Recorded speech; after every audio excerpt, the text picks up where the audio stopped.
Welcome to This Explainer. Okay, let's just dive right in. Today, we're firing up the time machine and heading straight back to the year 1800, right into the heart of undivided India.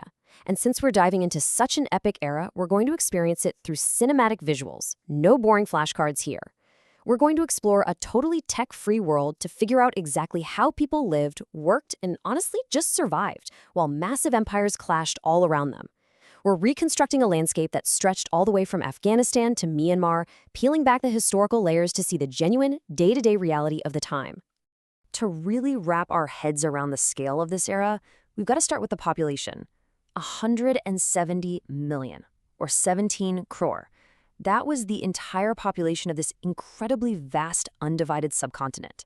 Now, when you think about the billions of people living in this exact same region today, 170 million almost sounds like, well, kind of a small, tight-knit community, right? But across this massive geography, this population was wildly diverse, setting the absolute perfect stage for one of the most dramatic periods in world history. So the big question we're tackling today is this. What was daily life actually like for those 170 million people right before the British Raj hit its absolute peak? You know, we constantly learn about the kings, the epic wars, the treaties, but what about the average person? How did they dress? How did they do business? What on earth did they do after the sun went down?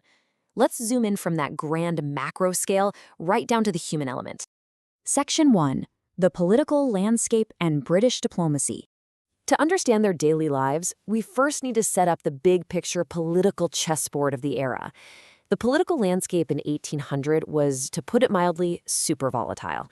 It was totally defined by crumbling empires and the really slow, calculated rise of British diplomacy. It's wild to think about how creeping this process was. It all started way back in 1608, when Captain William Hawkins first set foot in Surat. Back then, the British came strictly as traders.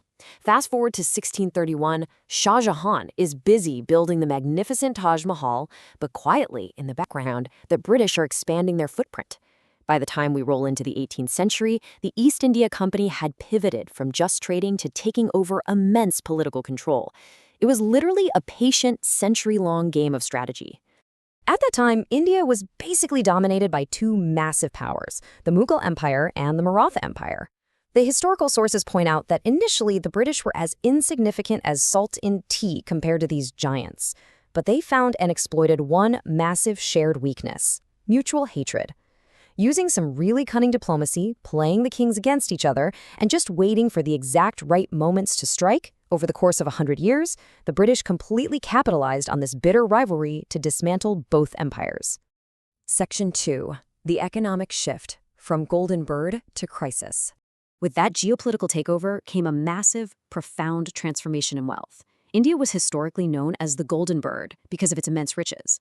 But by 1800, that bird was facing a totally unprecedented economic crisis. The source material details a severe financial struggle that ended up crushing roughly 90% of ordinary Indians. We're talking heavy taxes slapped on local merchants and the dreaded lagan, these deadly agricultural taxes that essentially broke the backs of farmers. To just survive, a lot of people had to rely on wealthy local zamindars, taking out high-interest loans that completely trapped them in debt.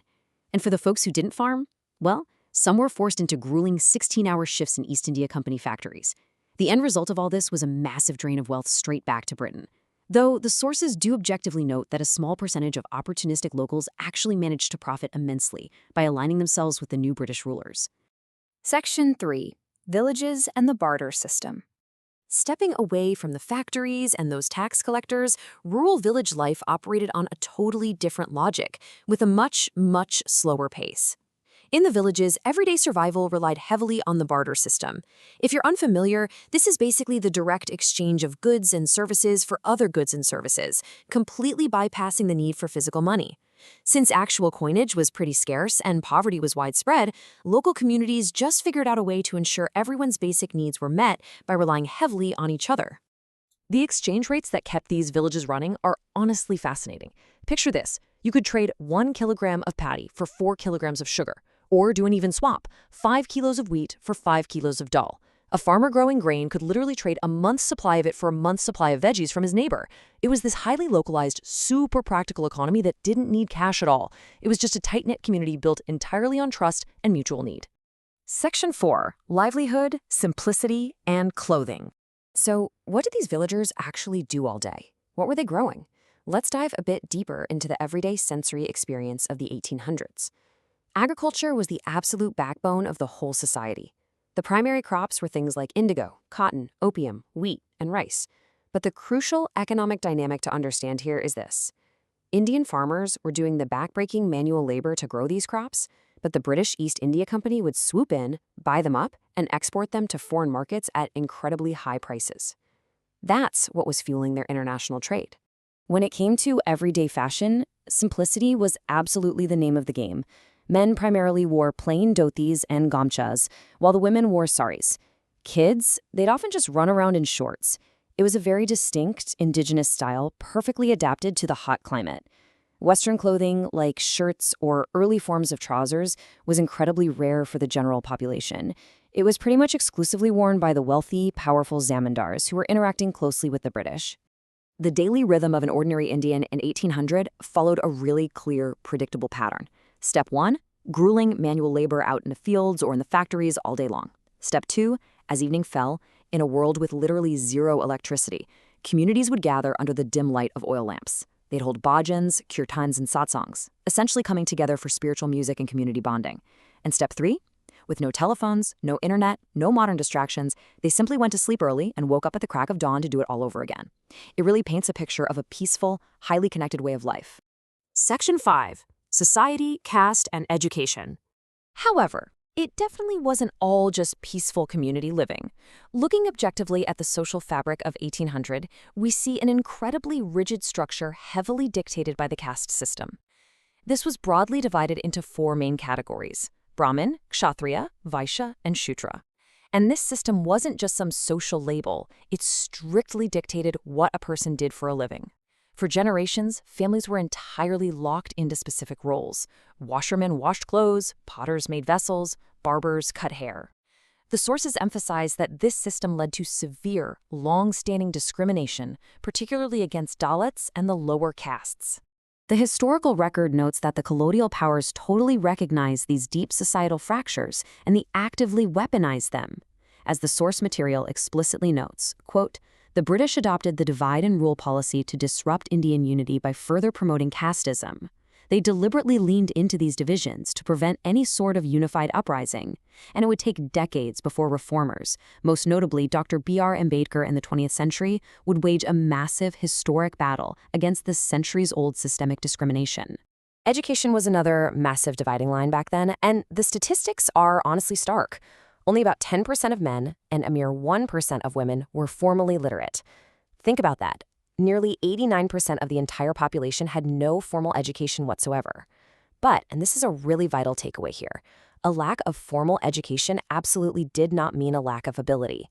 The sources make it very clear that this population possessed immense practical skills. They mastered complex agriculture, incredible architecture, and craftsmanship that quite literally sustained millions of people. So as we pull back from our micro-level view, we can clearly see that the year 1800 in India was a huge paradox. It was defined by a sort of natural balance. On one hand, you had this profound simplicity, incredible human connection, brotherly support, and a peaceful daily rhythm, totally free from our modern anxieties. But on the exact same coin, it was a time of stark inequalities, crushing colonial taxation, and a really deep-rooted social discrimination. Which brings us to our final thought for this explainer. Looking back at the immense trust required for the barter system, those quiet evenings under oil lamps, and the deep community bonds, what aspect of the simple 1800s lifestyle do you think the modern world misses the most? It's definitely something to chew on as we navigate our hyper-connected, high-tech lives today. Thanks so much for joining me on this journey through history, and remember to keep questioning the past so we can better understand our present.